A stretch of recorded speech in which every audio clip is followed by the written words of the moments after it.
kita jelek-jelek apa?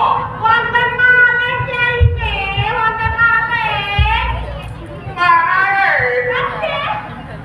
Sing dicolong apa kanjeng?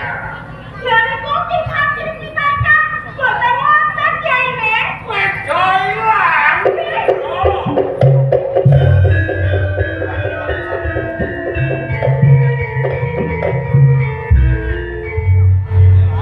Baru kok wedo kok ilang kanggone apa ana sing miring. Kira-kira nek ana maring-maring lanang apa wadon Kyai Kenarang. Lumrahe malih niku nggih Kyai Kakung to Kyai nggih. Lanang Nggih. kok ora percaya. Saiki wong wadon iki aja seneng colong cukup lho.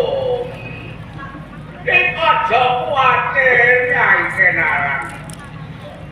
Nek bapak itu tenane ora ilang kok. Iki jak